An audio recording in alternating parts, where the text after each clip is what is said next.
चुरुलिया काजी नजरुल इस्लाम का जन्म स्थान है। कुछ साल पहले यहाँ पर एक बस स्टैंड का निर्माण किया गया था, जिससे लोगों को बस पकड़ने में समस्या न हो, लेकिन आज भी उसे बस स्टैंड से बसों का परिचालन शुरू नहीं हुआ है। इस बारे में जब हमने चुरुलिया ग्राम पंचायत प्रधान प्रदीप मुखर्जी से बात की तो आइए जानते उन्होंने इस बारे में क्या कहा। कारण क्या चुरुलिया बस स्टैंडের জন্য যে জায়গাটা বাছাই সেটাকে আমরা football C team football ground বলতাম। পরপর 3টে ফুটবল গ্রাউন্ড ছিল। উপরে যেটা জল ট্যাঙ্কি হয়েছে হাই স্কুলের সামনে সেটা একটা ছিল, ওটা বি টিম। মাঝে এ টিম ফুটবল গ্রাউন্ড যেটা আমরা খেলার মাঠ এখন দেখতে পাচ্ছি, নিচে ছিল সি টিম। কিন্তু এটা ব্যক্তিগত মালিকানার জায়গা ছিল। এবারে বাম জমানায় অনেক মালিকই কিছু বলতে পারবে, জায়গা দখল করে বাস স্ট্যান্ড নির্মাণ করা হয়েছে। পরে দেখা গেল তখন তৎকালীনই যে সেখানে না বেশি বাস দাঁড়ালো না ওইখান থেকে বাস ছাড়বে।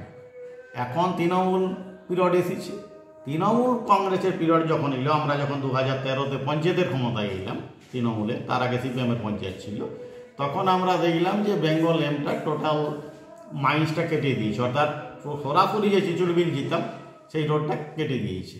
এবং বেঙ্গল এমটার ওই কেটে যাওয়ার জন্যই, বেঙ্গল এমটার ওই রোডটাকে কাটার জন্যই সিপিএম ওইখানে বাস স্ট্যান্ডের এন্ড করে বা ঘুরিয়ে আবার লোদা হয়ে ঘুরিয়ে চেষ্টা করেছিল। পরবর্তী ক্ষেত্রে চিচুড়বিলের মানুষ বলল যে না, তো ঘুরে আমরা যাব না। তাই মাইন্সের ভিতর দিয়ে একটা খুবই সংকীর্ণ, কখনো বর্ষাকালে খুবই পেরোনো যেত না এমন রাস্তা, আবার আমরা পঞ্চায়েত থেকে করতে গিয়েছি, আমাদের পিডাব্লিউডি রাস্তাটা করতে গিয়েছে, তখন বাধা এসেছে কোম্পানি থেকে যে জায়গাটা আমরা না পঞ্চায়েত থেকে না পিডাব্লিউডি থেকে মাইন্সের ভিতর দিয়ে রাস্তা। এখন পিডাব্লিউডি, পিডিসিএল এবং এএমপিএল যে দুটি সংস্থা এসেছে, তারা নিজেদের স্বার্থেই বলুন মানুষের স্বার্থেই বলুন আবার রাস্তাটা নতুন করে নির্মাণ করেছে। তাই এখন আর যে বাস স্ট্যান্ডের কোনো হবে কি না সেটা অনেক দূর অন্ধকারে আছে। কারণ বাস স্ট্যান্ডের জন্য 2-3টা শেডও ঢালাই শেড নির্মাণ করা হয়েছিল, সেগুলো এখন পড়ে আছে। বাস ওইখানে এসে এন্ডও হয় না। এখন ওই ওসিবির ভিতর দিয়ে যে রাস্তা সেখান দিয়ে কালডাঙ্গা অজয়ঘাট পর্যন্ত যায়। তাই এখন বাস স্ট্যান্ড ওখানে হবে বলে আমাদের ধারণাই না। কারণ আমরা বিভিন্ন ক্ষেত্রে চুরুলিয়া হসপিটালকে স্পেশালিটি হসপিটাল আমাদের মন্ত্রী মলয় ঘটককে বলেছেন হ্যাঁ হবে। আরও বেশ কিছু উন্নয়নের জন্য বলেছি। হেরিটেজ ঘোষণা করা হয়েছে, হেরিটেজের একটা দেখবেন ভিআইপি রোডও তৈরি হয়েছে। আরও প্রদর্শনী কক্ষ, চুরুলিয়ার বরচাইপাড়ায় মামাকালী মন্দির, সবই হেরিটেজ ডিপার্টমেন্টটা তৈরি হবে, আমরা তৎপর আছি।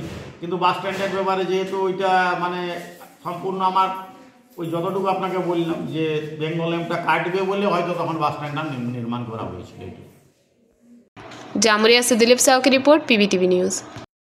नियमित अपडेट एवं दुनिया भर की ताज़ा खबरों के लिए हमारे फेसबुक पेज को फॉलो एवं यूट्यूब चैनल को सब्सक्राइब करें।